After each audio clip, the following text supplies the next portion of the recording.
किसान भाई के साथ नौजवान बच्चे कांग्रेस की झंडी लगा करके आज आपके बीच में वर्तमान सम्मान के साथ रामदान सिंह जी को लेकर के आ रहे हैं। आ जाओ भाई प्रधान जी।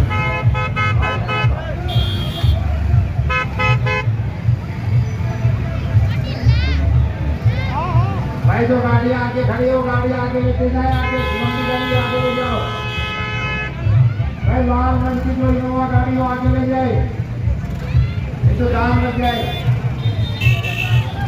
बाकी एक बाइक वाली गाड़ी रही, बाकी सब आगे ले जाओ। बहुत जोरदार तरीके से मान सम्मान ग्राम पंचायत की तरफ से समस्त ग्रामवासियों की तरफ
भाई जोरदार जयकारा लगाएंगे बाबा रूपादास महाराज का भाई पूरी ताकत के साथ।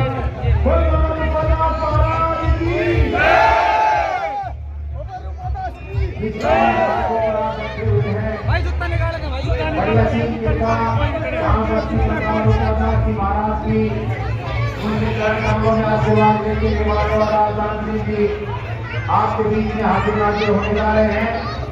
हमारे बीच में राम नरेंद्र सिंह जी पहुंच चुके हैं। मान सम्मान पहुंचे हैं।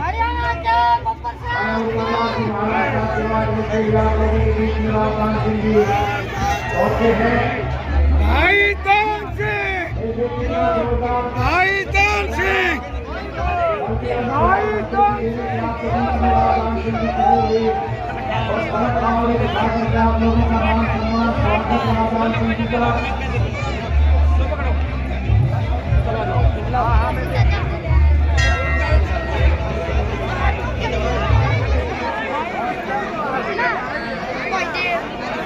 अब आपके बीच में भाई शांति का योगदान दें, जिनके साथ माला बाबू सारे साथी रामदान सिंह जी आपके बीच में आए हैं। भाई शांति का योगदान दे भाई, सारे साथियों से निवेदन है भाई शोर नहीं जाए। यार पहले तो हुआ है भाई, स्त्री को खाली कर दो। इधर आ जाओ साहब, इधर आ जाए, इधर आ जाए भाई। सारे साथी बैठ जाए भाई, बैठ जाए सारे साथी। पीछे माताएं बहनें हैं, आप बैठ जाए, उनको भी प्रोग्राम को देख लीजिए। आपके बीच में रामदान सिंह जी को केलों से तोला जा रहा है भाई। जोरदार तालियां बजाएं, ये पूरे गांव की तरफ से मान सम्मान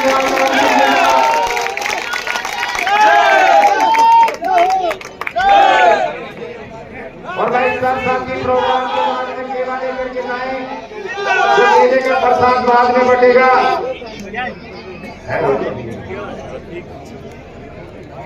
अब आपके बीच में रामदान सिंह जी पहुंचे हैं।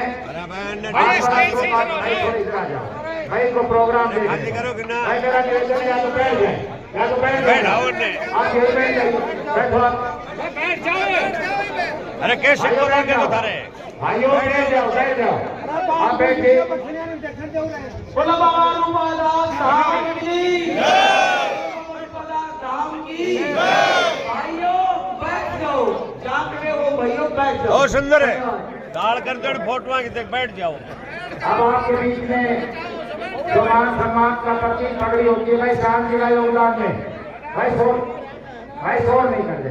मेरा कहवा जी भाई, मेरा निवेदन है शोर नहीं करें। समय कम है, 8 काम 10 काम हमारे बचे हुए हैं।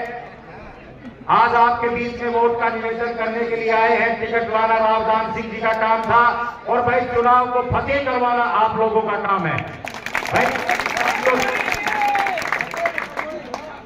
बहुत जोरदार तरीके से आपने जिस तरह से क्षेत्र के अंदर, चाहे उसका महेंद्रगढ़ का क्षेत्र हो, चाहे भिवानी का, लोहारू का, वो हमारा 15 विधानसभाओं का क्षेत्र हो, रावदान सिंह जी का भाई कमाल की बात, कमाल।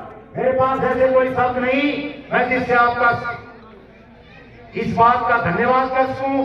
भाई पूरी गांव बस्ती का जो मान सम्मान आपने रावदान सिंह जी को दिया है, आने वाली 25 तारीख को टारगेट बना करके रखे और हाथ के सामने का बटन दबा करके आप लोगों ने रावदान सिंह जी को विजयश्री का अभी के हमारे भाई साहब खड़े हैं, ये आप मान सम्मान करेंगे। भाई मंच छोड़ने से पहले की जयकारा लगाएंगे। मैं यहाँ से बोलूंगा की जय, आपने बोलना है की जय। बोलो रावदान सिंह की, चौधरी भूपेंद्र सिंह हुड्डा की, चौधरी सुलेमान सिंह की, श्री राहुल गांधी की, खड़गे साहब की, कांग्रेस पार्टी की। धन्यवाद साथियों, भाई साहब। धन्यवाद चेयरमैन साहब। अब सम्मान की कड़ी में श्री लाल सिंह जी जयदार साहब रावदान सिंह जी को पगड़ी पहनाकर सम्मान कर रहे हैं गांव बस्ती की तरफ से। लाल सिंह जी जयदार साहब। इससे आगे श्री महादेव जी राव नरेंद्र सिंह जी पूर्व मंत्री साहब को पगड़ी बनाकर सम्मान करेंगे गांव बस्ती की तरफ से, श्री महादेव जी। और इससे आगे श्री हरि सिंह जी नंबरदार साहब, श्री हरि सिंह जी नंबरदार साहब बहन अनिता यादव जी को पगड़ी बनाकर सम्मान करेंगे। और श्री जयदयाल जी पंत साहब दारा सिंह जी सरपंच साहब को पगड़ी बनाकर सम्मान करेंगे। चांद सिंह जी एडवोकेट साहब, चांद सिंह जी एडवोकेट।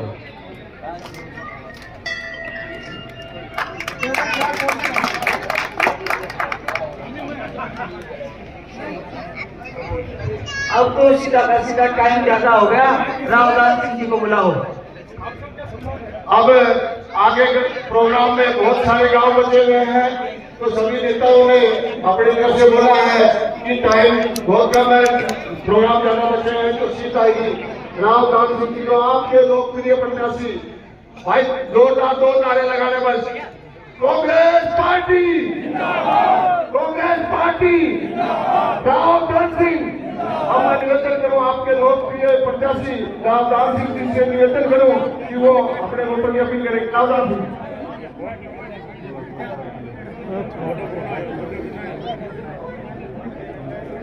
युवा साथी उनका इधर आ सकता है, सम्मान कर रहे हैं।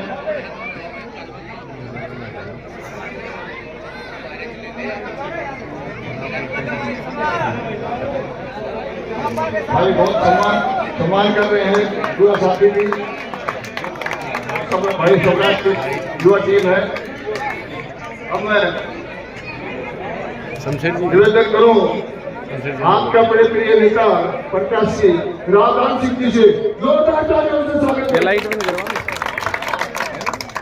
फोन की लाइट बिना फ्लैश मार रही है। हाँ ये हाँ बस अब कोई नहीं। हमारे साथ आए हुए हरियाणा सरकार के अंदर पूर्व स्वास्थ्य मंत्री जुल्लू भासी भाई राव नरेंद्र सिंह जी, 3 बार के विधायक व सीपीएस बहन अनिता यादव जी, हमारे संगठन के जिला प्रभारी रहे भाई सुरेंद्र नंबरदार जी, दारा सिंह जी, भाई अनिल जी, कमलेश सैनी जी, हमारे भाई साधु सिंह जी, जितेंद्र जी, सरपंचों के सरपंच, और यहाँ पर पहुंचे हुए राकेश जी, चेयरमैन साहब, चांद सिंह जी, भाई म्यूनसिपल कमेटी महेंद्रगढ़ के पार्षद हैं, चेतन जी, डॉक्टर खैरवाल जी, और जितने भी चेहरे हैं सभी सम्मानित कार्यकर्ताओं के क्या पहुंच करके यहाँ हम लोगों को एक उत्साह दिया है। आप बच्चों का जो जोश देखा वो आप काबिले तारीफ है। मैं तो यही कहना चाहूँगा कि मुझे फिर याद आ रही है वो बात जब डोमड़ा की अपने ऐतिहासिक हाँ जमीन जी। आज नहीं अनेकों बार जब भी कभी जरूरत रही आपने इसी तरह से इसी ओके, उत्साह तो से एक काम करो, हमेशा इसी स्वागत किया। मैं इसी आज नंबर अपने गाँव में ये महसूस करता हूँ कि ये दिशा परिवर्तन की एक लहर है। डोमड़ा गांव कोई ऐसा गांव नहीं है, इसके चर्चे चंडीगढ़ और दिल्ली तक हैं, इसमें कोई भुला नहीं सकता इस बात को। लेकिन आज हम जिस मकसद के लिए आए हैं वो मकसद है आने वाली 25 तारीख को भारतीय लोकसभा का चुनाव। और उस चुनाव में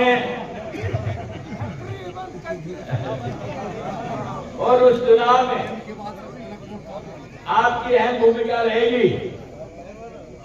चुनाव अनेकों बार आए चले गए, कुर्सियां बदलती रही, नेता बदलते रहे, मुख्यमंत्री बदलते रहे, प्रधानमंत्री बदलते रहे, लेकिन ऐसा चुनाव देखने के लिए नहीं मिलेगा जैसा आपकी बात। और उसकी विशेष वजह है, वो वजह ये है कि आज संविधान और प्रजातंत्र दोनों खतरे में है। एक चूक हमसे होती है तो पता नहीं कहां जाके रुकेगी। इसलिए किसी शायर ने कहा है कि लम्हों की कतार को सदियों में भोगा है।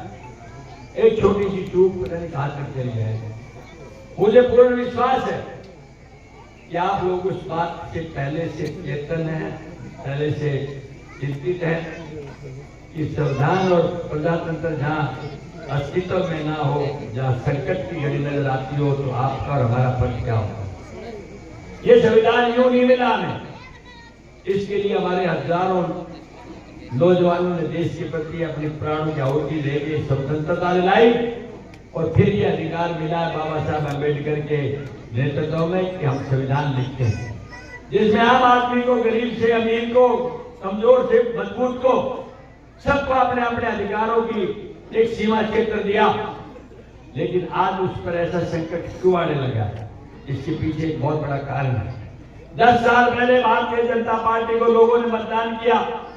इस आशा, अपेक्षा, उमंग और विश्वास के साथ यह हिंदुस्तान के महान मतदाताओं, तुमने 70 साल तक भारतीय कांग्रेस पार्टी का राज देखा है।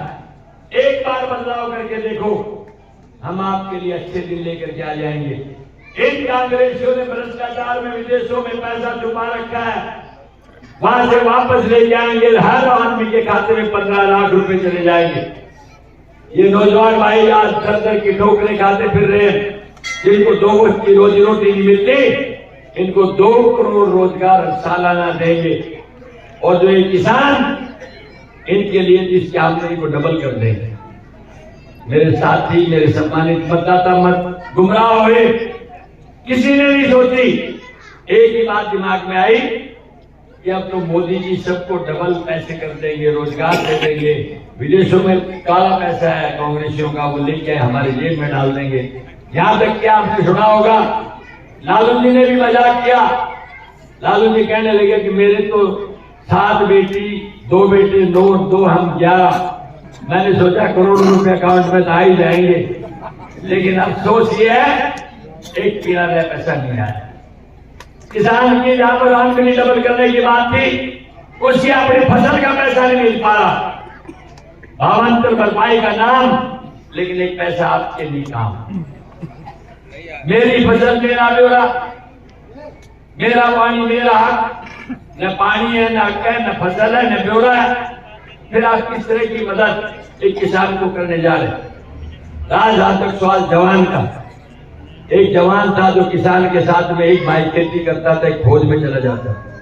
और यही परंपरा आज से 15-20 साल 25 साल पहले रहती थी, क्योंकि मल्टीनेशनल कंपनियां कम थी, प्राइवेट सर्विसेज कम थी। सिर्फ फौज ही एक हमारा पैमाना रहता था, सीधे फौज पर नजर रहती थी। 200, 300 जवान रोडों पर दौड़ते थे, एक्सरसाइज करते थे। और जब कोई पूछता था ये क्या कर रहे हैं, तो बताया जाता था कि हम फिजिकल एक्सरसाइज करके अपने उसको फिजिकल फिटनेस को मजबूत कर रहे हैं, फौज में जाने का इरादा है। अगर हम फौज में सेलेक्ट हो गए तो हम सुनिश्चित हो जाएंगे कि जब तक जीवन में रहूंगा देश की सेवा करूंगा। अगर शहादत भी हो गई तो शहीद का दर्जा मिलेगा, मेरे परिवार को आने वाली सदियों तक उसका फायदा मिलता रहेगा। उनके दिल में एक अरमान होता था। इस भाजपा ने मुन सब बातों को बुला दिया कि इसकी महत्व क्या है। एक अग्निवीर योजना लेके आके खड़े होंगे। उस अग्निवीर योजना ने 4 साल बाद 75% बच्चों को निकाल देंगे। 75 में एक तलवार, जैसे कहते हैं अंग्रेजी में स्वॉर्ड ऑफ डेमोक्रेस, कि कच्चे धागे से भारी तलवार नीचे लटका के घुमा दी जाती है और नीचे एक व्यक्ति जिसको सजा देते बैठा दिया जाता है, जिसका निशाना उसका सीधा सिर पर है और वो सोचता रहता है पता नहीं कब ये धागा टूटेगा, कब मेरी मौत हो जाएगी। ऐसी तलवार उन बच्चों के रहती 4 साल तक। मैं गया तो पता नहीं मुझे कब घर भेज दे, क्योंकि 75% का नंबर आ सकता है। और वो अगर आ गया तो उसका भविष्य क्या है? न तो उसको पेंशन है, न उसका कोई एक्स सर्विसमैन का बेनिफिट है, और न ही कोई उसके लिए सरकार की नीति है जिसको सर्विस किए हुए का फायदा दिया जा सके। तो वो किस तरह की फौज है? इस फौज को भी कच्चा पक्का बना दिया। तो इससे के लिए आता है पुलता बच्चा क्या करता है? वो कहता है कि बच्चा फौज में है, कच्ची फौज में है कि पक्की फौज में। इससे बड़ा काम क्या कर सकते हैं? अब समय आ चुका है। राहुल गांधी जी ने देश की 10,700 किलोमीटर का सफर तय करके आम आदमी के, गरीब से अमीर के, मजदूर से किसान के और अपाहिज तक बच्चों का साथ देख करके पूछा तुम्हारी जन समस्याएं क्या है, उनका समाधान क्या हो सकता है, और उसके आधार पर कहा कि हमें सत्ता मिलते ही सबसे पहला काम होगा अग्निवीर योजना को समाप्त कर दिया जाएगा। और ये भाजपा हमसे कहती है कि आप किस बात के लिए वोट मांगते हैं, क्या किया है 70 साल में कांग्रेस ने। मैं ज्यादा लंबा ना कि कुछ बातें बताऊंगा जिनसे आपको पता लग जाएगा कि कांग्रेस ने क्या किया है। जो बुजुर्ग है उनको पता है इस बात का। इस देश में गेहूं की रोटी तब बढ़ती थी जब कोई मेहमान आता था, और वो गेहूं भी अमेरिका से आयात होता था। आज इस देश में हरित क्रांति है, उसकी देन मोदी सरकार या भाजपा नहीं है, उसकी देन कांग्रेस पार्टी। आज इस देश के अंदर टेक्नोलॉजी कोई आज तो सिर्फ मोदी को नहीं है, कुछ टेक्नोलॉजी का श्रेय है राजीव गांधी को कंप्यूटराइजेशन का, कुछ टेक्नोलॉजी का श्रेय है APJ Abdul Kalam missile man का, कुछ टेक्नोलॉजी का श्रेय है आईआईटी के बच्चों का, जिन्होंने अपने जीवन में सर्वेक्षण करके अनुसंधान करके इस चीज हमारे लिए पैदा की। आज वही आदमी कहते हैं कि 70 साल में क्या किया। इंदिरा जी ने एटम बम का एक्सप्लोजन करा के न्यूक्लियर पावर बनाया, और उसके बाद 74 में, और उसके बाद राजीव गांधी को कोसा गया कि कंप्यूटर ला करके हजारों लोगों को आप बेरोजगार कर देंगे, इससे तो काम बहुत खराब हो जाएगा। लेकिन आप देखें उस आदमी का विजन, उसकी सोच कि 20वीं सदी से 21वीं सदी में ले जाने की बात की। आज यही मोदी की सरकार एक कदम नहीं चलती कंप्यूटर के बिना। आपको ऑनलाइन अप्लाई करा दो, आप पोर्टल खोल दो, आप एटीएम से काम कर लो, आप पेटीएम से काम कर लो। एक चीज नहीं है ऐसी, यहाँ से चलेंगे वहां तक सिवाय कंप्यूटर के कुछ नहीं मिलता। 2G स्पेक्ट्रम के लिए हमें घोटाला बताया गया, आज 5G स्पेक्ट्रम की बात करने लगे। इनका इरादा सिर्फ एक है कि गरीबी और फासला कर दो। गरीब नीचे रहे, 2 की रोटी के लिए 5 किलो आटा, 1 किलो चावल और चीनी और तेल लेकर के बैठ जाए, और जब उसे कुछ नजर नहीं आए तो कहेगा यार सरकार ठीक है, कम से कम खाने के लिए तो मिलता है, और वो अमीर का पास पैसा चला जाएगा। उनको ये कहेंगे कि आप हैसियत में रहे वरना तुम्हारे को चाबी लगा देंगे, और गरीब को कहेंगे चुप रहो तुम्हारा राशन बंद कर देंगे। इनके इरादे क्या है आप अच्छी तरह समझते हो। इन परिस्थितियों के अंदर क्या आपका हमारा झोंकना नहीं बनता कि संविधान को बदलने वाली पार्टी का हम हिसाब करें, क्योंकि ये कहते हैं 400 पार का नारा। किस बात के लिए 400 पार? जैसे उन्होंने 75 पार का नारा लगाया था और 40 सीटें आई थी। मैं गारंटी से कहता हूँ 400 पार का नारा है, 180 से ऊपर सीटें नहीं आएंगी। फिर भी कहते कोई पूछ लेता कि आप 400 पार ले भी जाते हैं तो क्या करेंगे, क्या करेंगे आप? तो वो कहते हैं कि हम संविधान बदल देंगे। जब संविधान जब संविधान बदल देंगे तो होगा क्या? जो रिजर्वेशन के भागीदार हैं जिनको रिजर्वेशन का फायदा मिल रहा है, जो ओबीसी है, बीसी है, एससी है, एसटी है, वो धरातल पर आ जाएंगे। तो भाइयों मैं आपसे कहना चाहता हूँ, ये महान जनता एकजुट है, ताकत है, और ये एक एहसास मोदी सरकार को करा रही है कि मत गुमान कर इतना सरकार का, अरे हमने तो देखा है चढ़ते सूरज को भी ढलते, वो वक्त आएगा तुम क्या संविधान बदलोगे, हम तुम्हारी सरकार बदलेंगे, तब जाकर। इसलिए मैं बातें बहुत करना चाहता था, क्योंकि अभी 7-8 गांव और बचे हुए हैं। मैं पूरी ग्राम बस्ती का, सतीश दादरी का, विशेष तौर पे मेरी माता और बहनों का दिल की गहराई से धन्यवाद करता हूँ कि रात्रि के टाइम में आपने इतनी बड़ी संख्या में हमारा हौसला बढ़ाया और हमें लगने लगा कि आपका प्यार और आशीर्वाद आपकी कामयाबी की तरफ हमें लेके जाएगा। एक निवेदन है मेरा, वोट वो जो ढोल में डरे, इसलिए बूथ मैनेजमेंट ठीक करना। और मैं 3 तारीख को नामांकन पत्र भरने के लिए जा रहे हैं। आपसे निवेदन है, निमंत्रण है कि 9 बजे हवन है और 10 बजे जो भूपेंद्र सिंह हुड्डा, चौधरी उदयभान जी वहां पर उपस्थित होंगे। आप सबसे भी निवेदन है मेरा, ज्यादा दूर नहीं है, नागनौर में सीएल फार्म के ऊपर ये आयोजन किया जा रहा है, वहीं से पर चल करके कोर्ट के अंदर अपना फॉर्म देंगे, नॉमिनेशन भरेंगे। इन शब्दों के साथ पूरी ग्राम बस्ती ने जो मान सम्मान की पगड़ी दी है, मैं पुनः विश्वास दिलाता हूँ, विधानसभा में भी आपके मान सम्मान के लिए लड़ता रहा हूं, और जब लोकसभा में नहीं जाऊंगा तो मैं गारंटी से कहता हूं कि आपको ये समझ में आ जाएगी कि हमारा कोई समाज आपको बहुत बहुत धन्यवाद। जय हिंद।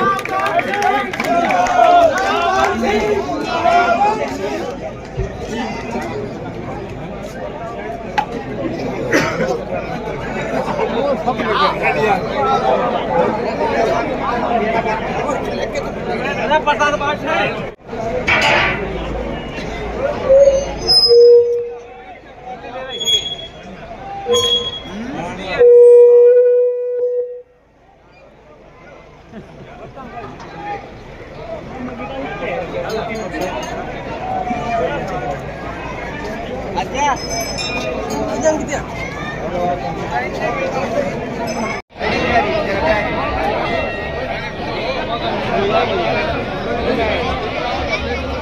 हाँ, 12 को